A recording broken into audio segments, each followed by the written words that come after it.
fighting for 1941, a date which will live. Note that the first atomic bomb was dropped on Hiroshima. These forces met their mark. We have declared the war on Vietnam. but we don't plan to surrender either. We are going to win. Proportions and would lead to World War III. Allied air forces began an attack on military Decide that in the 21st century that America... March 5th, 2052, the United States has officially closed. The United States will go ahead with a national quarantine. The new plague virus. Disaster swept loose.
Right here, pull over. All right, ain't nothing in there.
War never changes. It was the inevitable result of the path humanity had chosen.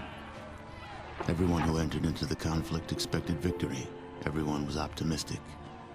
But as the hostilities escalated, optimism faded, and society began to collapse. The great vaults were built to house the wealthy, the powerful, the influential, and those deemed necessary to their survival. Inside, resources and technology were stockpiled, a final defense against the coming Holocaust. With the past behind them and the present destroyed, they looked to the future. The sturdy Vault Zero was to be the nucleus of the Vault network, housing the greatest leaders, artists, and scientists. The inhabitants of Vault Zero were to reunite the vaults and lead the people to a new life, a new world. But after the bombs, the world would be a harsh one. To ensure the creation of a post-nuclear utopia, the Vault dwellers would need help. Machinery was constructed to tame a land hardened by the ravages of war, then tempered by nuclear winter. But plans were barely in place when the first missiles left the silos. During the destruction, communication between the vaults ceased. Entire vaults were lost. Those that survived were on their own. Not all vaults succumbed to the machinations of war. On North America's west coast, one group of military vault dwellers emerged almost unscathed. They surveyed the wasteland and squared their shoulders for the task ahead. These dedicated survivors salvaged the technology from the vaults, technology that was studied, replicated, and fiercely guarded. For they knew that while their power came from numbers, their future lay in scientific knowledge. In time, they formed the Brotherhood of Steel. The Brotherhood used their knowledge to drive back the atrocities of the wasteland, proclaiming themselves the technological saviors of mankind. They scoured the land in search of more technology, raiding mutant camps, bandit towns, and the broken remains of other vaults.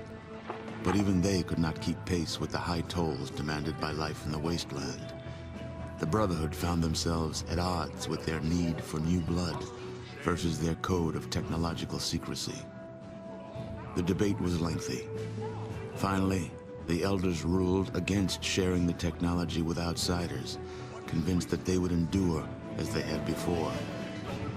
Further discussion was discouraged, and the Elders ordered the minority on a mission across the wastes. Super mutants, the foot soldiers of a conquered army, had been forced into a retreat across the mountainous barrier to the east.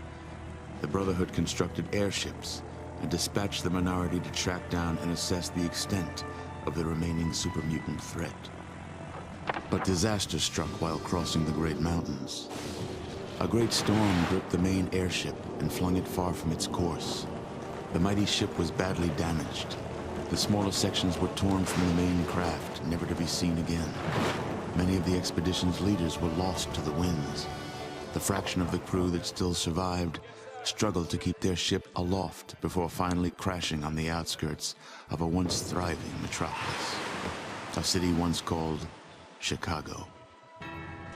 Broken, scattered, and scarred, they took stock of the situation and once again squared their shoulders to the task ahead. The Brotherhood had much to offer the surrounding villages. They traded advanced medicines in exchange for food and labor. They traded protection from bandits in exchange for new recruits. In time, their ranks began to swell. Separated by distance and ideology from the main Brotherhood forces, the minority was free to forge a new Brotherhood of Steel, one that reflected the ideals they had strived for all along.